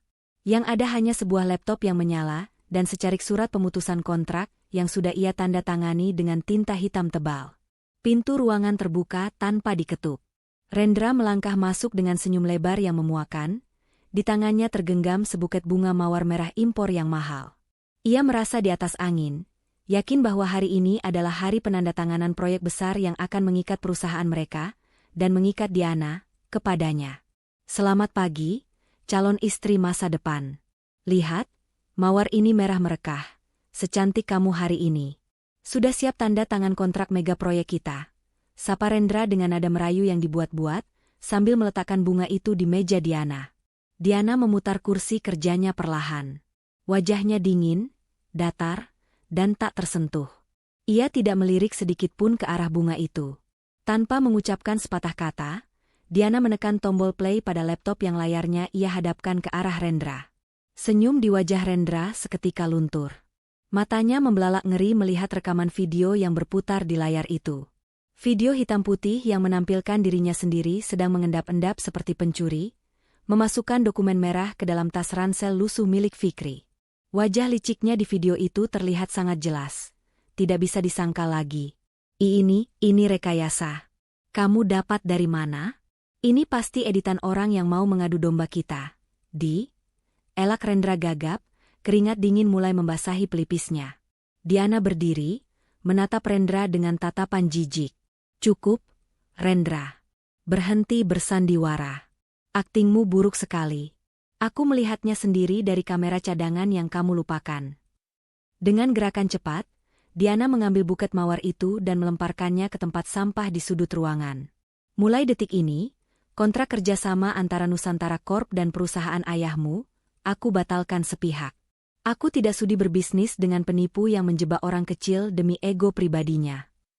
Rendra yang tadinya panik kini berubah menjadi berang. Wajah aslinya keluar. Ia menggebrak meja Diana dengan keras. Kamu gila, Diana? Kalau kamu batalkan kontrak ini sekarang, perusahaanmu akan kena penalti. Kamu bakal rugi miliaran rupiah. Sahammu bisa anjlok. Apa kamu mau hancurkan kerajaan bisnismu cuma gara-gara membela satu asisten kampung yang tidak berharga itu? Suara Rendra menggema di ruangan itu, penuh ancaman. Namun, Diana tidak gentar sedikit pun. Ia justru tersenyum sinis. Senyum wanita yang sudah selesai dengan segala omong kosong. Dengar baik-baik, Rendra, ucap Diana tenang namun menusuk. Uang miliaran bisa aku cari lagi. Saham bisa aku naikkan lagi. Tapi kehilangan satu-satunya orang yang tulus peduli padaku di dunia yang penuh kepalsuan ini, itu adalah kebodohan yang tidak bisa dibayar dengan uang sebanyak apapun. Diana menunjuk pintu keluar dengan jari telunjuknya yang bergetar menahan emosi. Sekarang, keluar dari kantorku. Satpam sudah menunggu di depan untuk memastikan kamu tidak membawa lari apapun selain harga dirimu yang sudah hancur. Dan jangan pernah hubungi aku lagi. Nomor kamu, akses kamu, dan nama kamu, sudah aku hapus dari hidupku. Rendra ternganga, tak percaya Diana berani mengambil risiko sebesar itu. Dengan wajah merah pada menahan malu dan marah, ia menyambar jasnya dan berjalan keluar ruangan sambil menghentak-hentakan kaki, meninggalkan Diana yang kini berdiri tegak sebagai pemenang. Diana menghela napas panjang, beban di dadanya terangkat. Ia memang kehilangan mitra bisnis, tapi ia telah mendapatkan kembali integritasnya. Dan sekarang, ia punya satu misi lagi yang jauh lebih penting. Menjemput pulang hatinya yang tertinggal di Tambora. Matahari tepat berada di atas kepala, membakar atap-atap seng di pemukiman padat penduduk Tambora. Siang itu, warga gang sempit dikejutkan oleh pemandangan yang tak lazim. Sebuah mobil sedan hitam mengkilap, yang harganya mungkin bisa membeli separuh rumah di gang itu, berjalan pelan dan hati-hati membelah jalanan setapak yang becek. Anak-anak kecil berlarian mengikuti di belakangnya, sementara ibu-ibu berhenti menumbuk bumbu untuk melihat siapa tamu agung yang datang. Mobil itu berhenti tepat di depan rumah petak bercat biru kusam milik Fikri. Fikri, yang saat itu sedang duduk di teras sambil memijat kaki ibunya yang bengkak, terbelalak kaget. Ia mengenali pelat nomor mobil itu. Jantungnya berdegup kencang. Apakah Rendra belum puas menghancurkannya dan kini mengirim orang untuk mengusirnya dari Jakarta? Namun, dugaan Fikri salah besar. Pintu mobil terbuka, dan turunlah Diana. Wanita itu tidak mengenakan setelan kantor yang kaku, melainkan gaun sederhana berwarna putih gading. Ia melepas kacamata hitamnya, memperlihatkan mata yang sembab sisa tangisan semalam. Tanpa ragu sedikitpun, Diana melangkah menginjak tanah becek, mengabaikan sepatu mahalnya yang kotor terkena lumpur. Fikri buru-buru berdiri, tubuhnya tegang. "Bu Diana, ada apa ibu kesini? Kalau mau minta ganti rugi soal dokumen itu, saya..." Belum sempat Fikri menyelesaikan kalimatnya, Diana sudah berlutut di hadapan ibu Fikri yang duduk di kursi roda tua. Fikri ternganga. Seorang CEO angkuh berlutut di teras rumah kumuh? "Bu," suara Diana bergetar, ia meraih tangan keriput ibu Fikri dan menciumnya takzim. "Saya datang untuk minta maaf. Saya bodoh karena telah menuduh anak ibu yang paling jujur ini sebagai pencuri." "Fikri tidak salah, Bu. Saya yang salah karena tidak melindunginya." Ibu Fikri tersenyum teduh, tangan tuanya mengelus rambut Diana yang halus. "Orang baik itu ujiannya memang berat, Neng. Ibu sudah maafkan. Yang penting Neng sadar." Diana kemudian berdiri dan beralih menatap Fikri. Tatapannya penuh penyesalan sekaligus harapan. "Fikri, maafkan saya. Saya sudah tahu semuanya. Rendra yang menjebakmu. Saya sudah membuang Rendra jauh-jauh dari hidup saya." Fikri menghela napas lega, beban berat yang menghimpit dadanya seminggu ini sirna seketika. "Saya sudah maafkan ibu dari dulu. Saya cuma takut ibu kenapa-napa kalau saya lawan Pak Rendra." Diana menggeleng kuat. "Kamu tidak perlu takut lagi. Mulai sekarang, saya yang akan menjagamu. Kemasi barang-barangmu, Fikri. Kita kembali ke kantor." Fikri tersenyum kecut, menggaruk kepalanya yang tak gatal. "Wah, jadi asisten lagi ya, Bu? Siap, nanti saya ambil seragam saya." "Tidak," potong Diana tegas, membuat Fikri bingung. "Posisi asisten pribadi sudah saya hapus untukmu. Saya tidak mau kamu cuma jadi bayangan yang melayani saya. Saya melihat potensi besar di otakmu itu."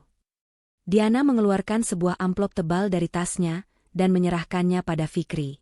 "Ini surat penerimaan beasiswa penuh di universitas bisnis terbaik di Jakarta. Perusahaan yang akan biayai kuliahmu sampai lulus. Dan mulai besok, kamu diangkat menjadi junior manajer operasional. Kamu akan belajar memimpin, bukan melayani." Fikri gemetar memegang amplop itu. Matanya berkaca-kaca. Mimpi untuk kuliah yang sudah lama ia kubur karena kemiskinan, kini bangkit kembali di depan matanya. "Bu, ini serius? Saya cuma lulusan SMK," ucap Fikri terbata-bata. "Ijazah hanyalah kertas, Fikri. Tapi integritas dan kecerdasan emosional yang kamu punya, itu tidak diajarkan di kampus manapun. Saya butuh partner yang bisa saya percaya untuk membangun kembali perusahaan ini. Apakah kamu bersedia?" tanya Diana sambil mengulurkan tangannya. Fikri menatap ibunya, yang mengangguk mantap sambil menyeka air mata bahagia. Fikri kemudian menatap Diana, wanita yang telah menghancurkan sekaligus membangunkan kembali harapannya. Dengan senyum lebar yang memancarkan semangat baru, Fikri menjabat tangan Diana erat. "Siap, Bu Bos." Maksud saya, siap, Bu Partner." Siang itu, di gang sempit Tambora, sebuah takdir baru terukir. Fikri bukan lagi sekadar pemuda pinggiran, ia adalah berlian yang siap diasah untuk bersinar terang. Waktu berputar begitu cepat. 1 tahun telah berlalu sejak Fikri menanggalkan seragam asistennya dan menggantinya dengan jas manajer, serta tas berisi buku-buku tebal perkuliahan. Transformasi Fikri sungguh di luar dugaan siapapun. Otaknya yang cerdas, yang selama ini terpendam karena kemiskinan, kini diasah tajam oleh pendidikan formal di universitas dan pengalaman langsung di lapangan. Fikri menjelma menjadi sosok junior manager yang disegani, bukan karena ia anak emas bos, tapi karena idenya yang selalu solutif dan membumi. Di ruang rapat, Fikri seringkali menjadi jembatan antara manajemen atas yang kaku dengan realita di lapangan. Saat manajer lain sibuk bicara teori langit, Fikri bicara soal teknis manusiawi. Kita tidak bisa memotong anggaran kesejahteraan buruh pabrik hanya demi efisiensi angka di kertas. Pak, argumen Fikri dalam sebuah rapat direksi, suaranya tenang namun berwibawa. Kalau mereka sejahtera, produksi naik. Kalau mereka diperas, mesin rusak pun mereka masa bodoh. Kita butuh loyalitas, bukan cuma robot. Diana yang duduk di ujung meja tersenyum bangga. Ia melihat Fikri bukan lagi sebagai bawahan yang harus dilindungi, melainkan sebagai partner setara yang bisa diandalkan. Namun, momen paling menarik bukanlah saat mereka berdebat soal angka, melainkan saat lampu-lampu kantor mulai padam dan hanya menyisakan mereka berdua yang lembur di ruangan Diana. Disinilah tembok formalitas itu runtuh, digantikan oleh kedekatan yang membuat siapapun yang melihatnya akan tersipu malu. Malam itu, jam dinding menunjukkan pukul 10. Diana tampak frustrasi memijat keningnya, buntu menghadapi strategi pemasaran yang macet. "Arg, kenapa semua ide ini rasanya hambar ya, Fikri? Saya butuh sesuatu yang meledak," keluh Diana sambil melempar pulpennya ke meja. Fikri yang sedang duduk di sofa sambil memangku laptop, menutup bukunya. Ia berjalan mendekati meja Diana, lalu menyodorkan sebungkus coklat batang yang sudah ia patahkan kecil-kecil. Ibu itu bukan kehabisan ide, cuma kehabisan glukosa. "Makan dulu," ucap Fikri santai. Diana cemberut, tapi tangannya tetap mengambil coklat itu. "Kamu ini, mentang-mentang nilai semestermu A terus. Sekarang berani ceramahi saya ya?" Fikri terkekeh. Ia mencondongkan tubuhnya ke meja, menunjuk layar laptop Diana. "Coba target pasarnya digeser sedikit ke komunitas ibu muda, Bu. Jangan fokus ke sosialita terus. Ibu-ibu muda itu, Menteri Keuangan, yang sesungguhnya. Kalau mereka suka, suami mereka pasti beli." Mata Diana berbinar. Ide sederhana itu seperti kunci yang membuka pintu buntu di kepalanya. "Benar juga. Kenapa saya nggak kepikiran sampai ke situ? Kamu jenius, Fikri." Tanpa sadar, karena terlalu gembira, Diana menepuk lengan Fikri keras-keras. Fikri yang gemas melihat tingkah bosnya yang seperti anak kecil yang baru menemukan mainan, melakukan hal yang nekat. Tangan besarnya terulur, mengacak-acak rambut Diana yang tertata rapi. "Nah, gitu dong. Pintar juga murid saya ini," goda Fikri lembut, suaranya rendah. Hening. Gerakan tangan Fikri terhenti di puncak kepala Diana. Diana terpaku, matanya menatap lekat ke manik mata Fikri. Jarak wajah mereka begitu dekat. Wajah Diana yang biasanya dingin kini memerah padam, semerah tomat matang. Jantungnya berdegup tidak karuan, lebih kencang daripada saat saham perusahaan anjlok. Fikri yang sadar telah melampaui batas, buru-buru menarik tangannya sambil berdeham canggung. Maaf, Bu. Refleks. Rambut ibu ada nyamuknya tadi." Diana tertawa kecil, tawa yang terdengar gugup namun bahagia.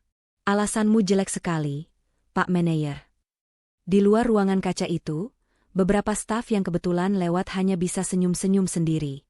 Gosip tentang kapal Diana dan Fikri yang mulai berlayar sudah menjadi rahasia umum yang didoakan oleh seluruh karyawan satu gedung. Mereka tahu, hanya Fikri yang bisa menaklukkan hati sang Ratu Es. 6 bulan berlalu sejak kedekatan di ruang kerja itu, malam ini menjadi puncak pembuktian bagi Fikri. Ballroom sebuah hotel bintang 5 di kawasan Senayan telah disulap menjadi lautan cahaya kristal dan bunga segar. Para petinggi perusahaan, pejabat negara, dan taipan bisnis berkumpul untuk menghadiri malam penganugerahan tender proyek infrastruktur nasional. Nilai proyeknya fantastis, mencapai triliunan rupiah, angka yang cukup untuk menutup lubang kerugian yang ditinggalkan oleh pemutusan kontrak Rendra setahun lalu. Suasana di meja bundar nomor 1, tempat tim Nusantara Corp duduk, terasa sangat tegang. Diana meremas tangannya yang dingin di atas pangkuan. Ia tahu, ini adalah pertaruhan terakhir. Jika mereka kalah, perusahaan akan mengalami masa sulit. Namun, Fikri yang duduk di sebelahnya tampak tenang. Pemuda itu mengenakan tuxedo hitam pekat dengan dasi kupu-kupu. Penampilannya begitu berkelas, nyaris tak menyisakan jejak pemuda lusuh dari Tambora. Fikri menepuk pelan punggung tangan Diana, menyalurkan ketenangan tanpa kata. Lampu ruangan meredup, sorot lampu sorot mengarah ke panggung. Sang pembawa acara membuka amplop emas dengan gerakan lambat yang menyiksa jantung.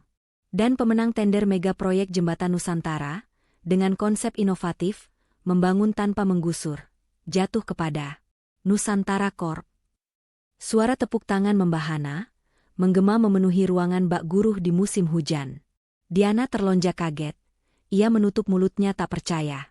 Matanya berkaca-kaca menatap Fikri. Tanpa sadar, ia memeluk Fikri erat di depan ratusan pasang mata, melupakan etika kaku seorang CEO. Fikri tersenyum lebar, membalas pelukan itu sejenak sebelum berdiri gagah melangkah menuju podium. Di atas panggung, di bawah sorot lampu yang menyilaukan, Fikri berdiri tegak. Ia memegang piala emas itu, namun matanya tidak tertuju pada kamera wartawan. Tatapannya menembus kerumunan, lurus mengunci manik mata Diana yang duduk di barisan depan. Fikri mendekatkan bibirnya ke mikrofon. Ruangan seketika hening, menunggu kata-kata sang bintang baru. Hadirin sekalian, suara bariton Fikri terdengar mantap dan berwibawa. Kemenangan ini seringkali dinilai dari angka 0 di belakang rupiah. Tapi bagi saya, kemenangan ini memiliki arti yang jauh lebih dalam. Fikri menarik napas sejenak, suaranya sedikit bergetar menahan haru. Setahun yang lalu, saya hanyalah seorang pemuda yang berdiri di tengah hujan dengan sepatu yang solnya sudah lepas, memandang gedung-gedung tinggi ini sebagai mimpi yang tak tersentuh. Saya tidak punya apa-apa selain doa seorang ibu dan keberanian untuk jujur. Namun, lanjut Fikri, matanya kini berkaca-kaca, ada satu wanita hebat yang tidak melihat sepatu lusuh saya. Dia melihat hati saya. Dia memberikan payung saat saya kehujanan, dan memberikan sayap saat saya ingin terbang. Kemenangan ini bukan karena saya hebat.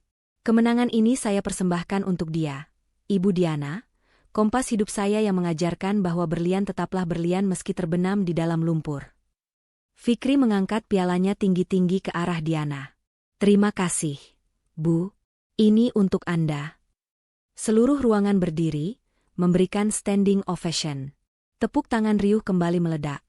Kali ini lebih hangat dan emosional.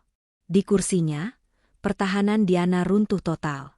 Air mata bahagia mengalir deras di pipinya yang merona. Ia tidak peduli riasan wajahnya luntur. Malam itu, di hadapan dunia, ia merasa menjadi wanita paling bangga dan paling dicintai. Fikri bukan hanya memenangkan proyek, ia telah memenangkan hati semua orang, dan yang terpenting, ia telah mengukuhkan tempatnya sebagai raja di hati Diana. Seminggu setelah malam penganugerahan yang megah itu, Fikri mengajak Diana untuk kabur sejenak dari hiruk-pikuk dunia bisnis. Bukan ke restoran mewah atau klub malam eksklusif, melainkan ke hutan kota GBK di sore hari.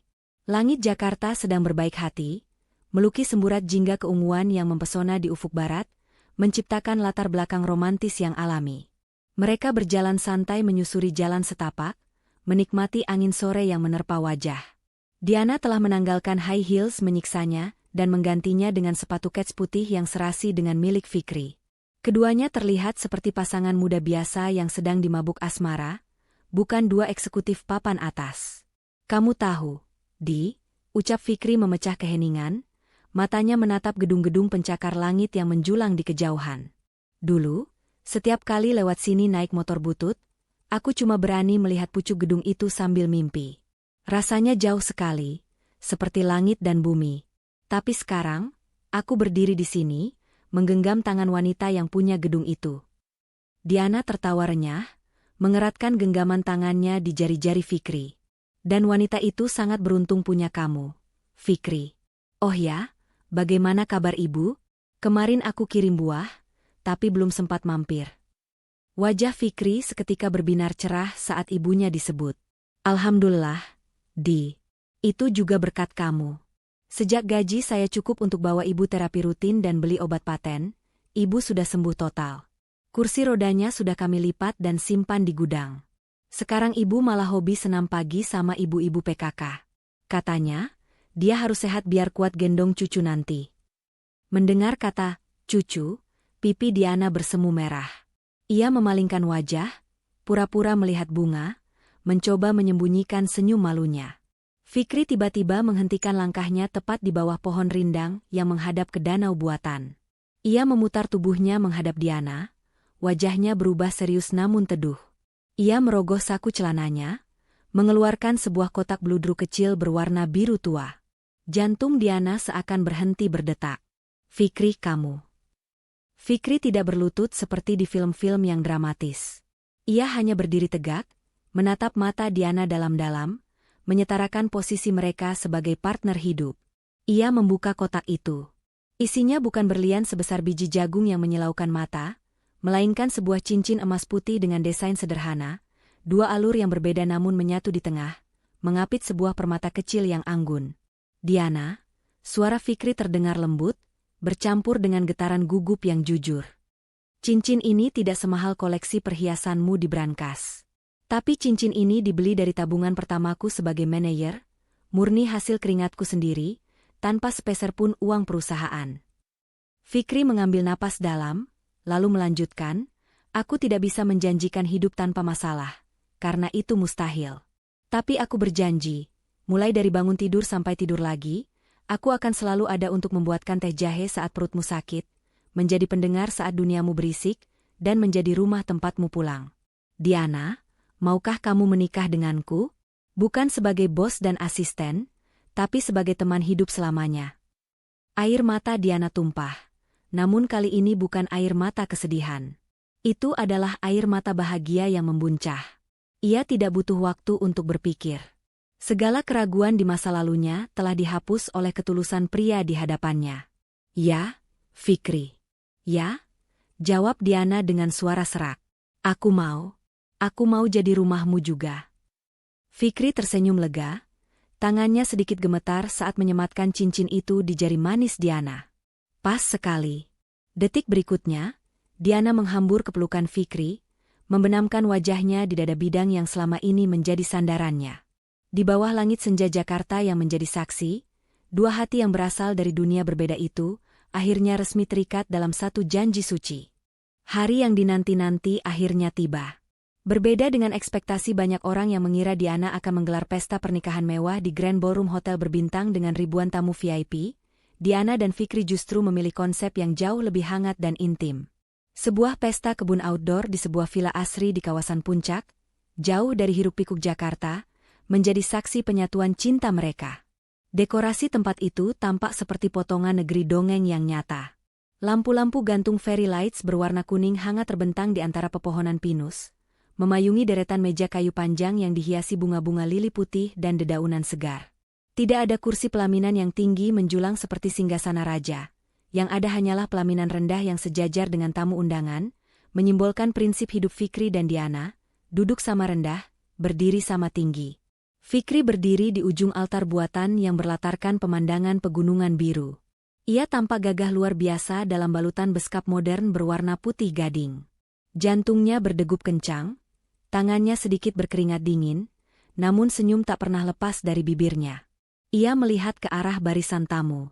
Di sana, pemandangan unik terjadi.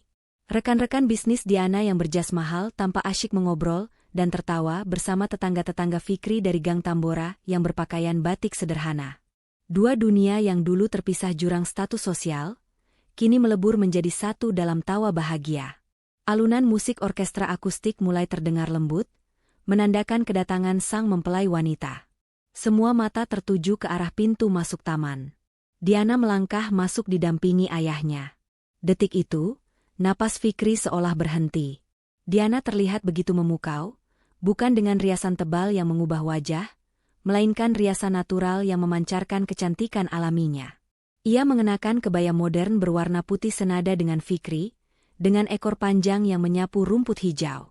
Di tangannya, ia memegang buket bunga liar yang sederhana namun elegan. Mata Diana berbinar, tidak ada lagi sorot mata dingin sang CEO, yang ada hanyalah tatapan penuh cinta seorang wanita yang telah menemukan rumahnya. Saat tangan Diana diserahkan oleh ayahnya ke tangan Fikri, suasana hening yang sakral menyelimuti taman itu. Saya terima nikah dan kawinnya Diana binti Darmawan dengan mas kawin tersebut dibayar tunai. Ucap Fikri lantang dan mantap dalam satu tarikan napas, menggetarkan hati siapapun yang mendengarnya. Sah, seru para saksi serempak. Air mata haru tak dapat dibendung lagi. Ibu Fikri, yang kini sudah sehat sepenuhnya dan bisa berjalan tanpa kursi roda, maju memeluk kedua mempelai. Wanita tua itu menangis sesenggukan di bahu Diana. Terima kasih, Neng Diana. Terima kasih sudah mau menerima anak ibu apa adanya. Sekarang Neng bukan lagi bosnya Fikri, tapi anak perempuan ibu. Isak ibu Fikri tulus. Diana membalas pelukan itu tak kalah erat, tak peduli kebaya mahalnya basah oleh air mata. Ibu jangan panggil Neng lagi. Panggil Diana saja, Bu. Diana yang beruntung punya ibu dan Fikri. Pesta itu berlanjut hingga malam dengan suasana yang begitu cair dan penuh kehangatan. Tidak ada protokoler kaku. Fikri dan Diana berkeliling menyapa tamu. Bahkan Fikri sempat melepaskan jasnya untuk berjoget santai bersama teman-teman ojolnya dulu yang diundang khusus. Tawa lepas Diana saat melihat tingkah konyol suaminya menjadi pemandangan terindah malam itu. Di bawah taburan bintang dan cahaya lampu taman, Fikri dan Diana berdansa pelan, merayakan kemenangan cinta mereka yang berhasil menembus batas logika dan status sosial. Meninggalkan hiruk-pikuk Jakarta dan tumpukan dokumen perusahaan yang tak ada habisnya, Fikri dan Diana terbang melintasi zona waktu menuju kepingan surga yang jatuh di Maluku Tengah, Banda Neira. Tidak ada dering telepon, tidak ada notifikasi email mendesak, dan tidak ada kemacetan. Yang ada hanyalah hamparan laut biru safir yang jernih sebening kristal, aroma rempah pala yang samar tercium di udara, dan kemegahan gunung api Banda yang menjulang gagah seolah menyambut kedatangan pengantin baru itu. Bagi Diana yang terbiasa menghabiskan liburan musim panas di butik-butik Paris atau kafe-kafe London, Banda Neira adalah kejutan budaya yang menakjubkan. Ia tidak menyangka negerinya sendiri memiliki tempat sedamai dan seindah ini. Pagi itu, mereka memutuskan untuk berkeliling Pulau Naira bukan dengan mobil mewah ber-AC, melainkan dengan sepeda ontel sewaan. Fikri mengayu di depan dengan santai, sementara Diana mengikuti di belakang dengan sepeda keranjang, tertawa lepas saat rok pantai panjangnya berkibar ditiup angin laut. Mas, pelan-pelan. Aku takut nabrak ayam tetangga. Seru Diana panik namun gembira saat mereka melewati jalanan kota tua yang sempit, diapit oleh bangunan-bangunan kolonial bersejarah yang megah namun sunyi. Fikri menoleh ke belakang, tersenyum jahil yang membuat mata sipitnya menyemyepit. Ayo dong, Bu Bos. Masa memimpin ribuan karyawan berani dan galak? Sama ayam kampung saja takut? Kejar aku kalau bisa. Siang harinya, petualangan mereka berlanjut ke laut. Mereka menyewa sebuah perahu kecil atau ketinting untuk menyeberang ke spot snorkeling terkenal di Lava Flow. Disinilah momen menggemaskan itu terjadi. Melihat perahu kayu yang kecil dan bergoyang-goyang dihempas ombak pelan di dermaga, wajah Diana seketika pucat. Ia mencengkeram lengan Fikri kuat-kuat hingga kukunya memutih, kakinya terpaku di ujung dermaga, enggan melangkah masuk. Mas, ini aman? Kecil banget perahunya. Kalau terbalik gimana? Aku nggak bisa berenang di laut dalam. Mas? Cicit Diana ketakutan, sifat manjanya yang jarang terlihat kini keluar sepenuhnya.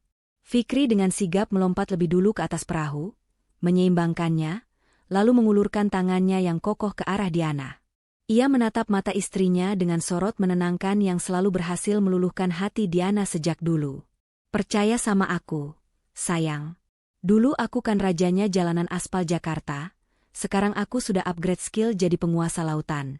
Tenang saja, kan ada aku, mantan tukang ojek yang sekarang merangkap jadi nahkoda cintamu. Aku nggak akan biarkan kamu lecet sedikit pun. Sini, pegang tanganku. Diana tertawa mendengar gombalan receh suaminya itu, rasa takutnya perlahan sirna digantikan rasa aman. Ia menyambut tangan Fikri dan melompat masuk. Sepanjang perjalanan membelah Laut Banda yang tenang, Diana memeluk pinggang Fikri erat-erat dari samping, menyandarkan kepalanya di bahu suaminya sambil menikmati percikan air laut yang segar menerpa wajah mereka. Hari itu ditutup dengan makan malam romantis di ujung dermaga kayu tepat saat matahari terbenam. Langit Banda berubah warna menjadi gradasi ungu dan oranye yang magis, memantul indah di permukaan air. Di bawah temaram lampu badai yang syahdu, sambil menyantap ikan bakar bumbu kenari khas Banda, Fikri dan Diana saling bertatapan dalam diam. Tidak perlu banyak kata-kata puitis. Suara debur ombak dan hembusan angin sepau-sepau sudah cukup mewakilkan rasa syukur mereka yang tak terhingga. Di ujung timur Indonesia ini, dunia rasanya benar-benar hanya milik mereka berdua. 3 tahun telah berlalu, waktu yang cukup untuk mengubah benih cinta menjadi pohon kehidupan yang rindang dan kokoh. Pagi itu, di sebuah rumah bergaya tropis modern di pinggiran Jakarta Selatan, suara tawarnya seorang balita memecah keheningan, menggantikan dering telepon bisnis yang dulu selalu menghantui hari-hari Diana. Di ruang tengah yang hangat, terlihat Fikri yang kini menjabat sebagai direktur operasional, sedang berguling-guling di atas karpet tebal. Ia tidak sedang memimpin rapat atau meninjau proyek, melainkan sedang menjadi kuda-kudaan bagi Arka, putra pertamanya yang baru berusia 2 tahun. Pria yang dulu dipandang sebelah mata karena jaket ojol hijaunya, kini adalah sosok ayah idaman yang cekatan mengganti popok dan membuat susu, keterampilan merawat orang lain yang memang sudah mendarah daging dalam dirinya. Sementara itu, Diana duduk bersandar di sofa empuk sambil mengelus perutnya yang membuncit, mengandung calon anak kedua mereka. Wajahnya tidak lagi datar dan dingin. Aura keibuan memancar kuat, membuatnya terlihat jauh lebih cantik dan bersahaja. Di tangannya, ia memegang sebuah album foto tua.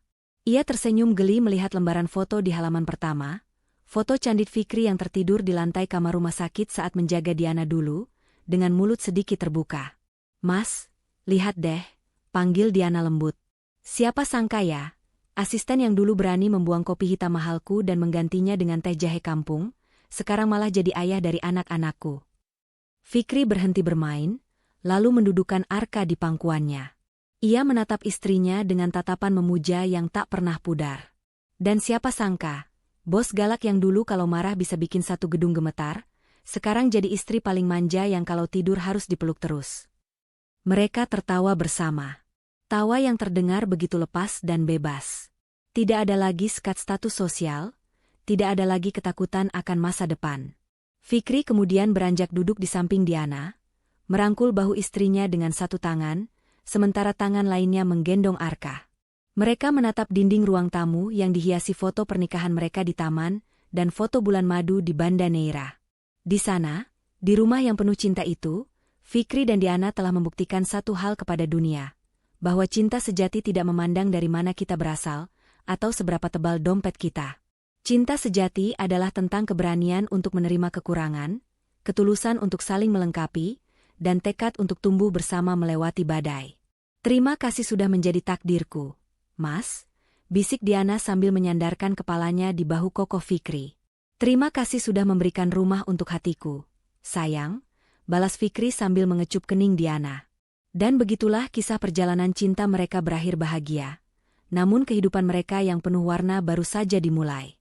Sebuah bukti nyata bahwa sepatu lusuh pun pantas melangkah di istana, asalkan kaki yang memakainya melangkah dengan kejujuran dan ketulusan hati. Nah, Sobat Ken Arok Productions, itulah akhir dari kisah perjalanan cinta Fikri dan Diana yang penuh liku. Bagaimana? Apakah hati kalian ikut merasa hangat? Kisah ini mengajarkan kita untuk tidak pernah meremehkan orang lain hanya dari penampilan luarnya, karena di balik pakaian sederhana, mungkin tersimpan hati seluas samudra. Terima kasih sudah setia mendengarkan cerita ini dari awal sampai akhir. Jangan lupa tulis pendapat kalian di kolom komentar, bagian mana yang paling bikin kalian baper?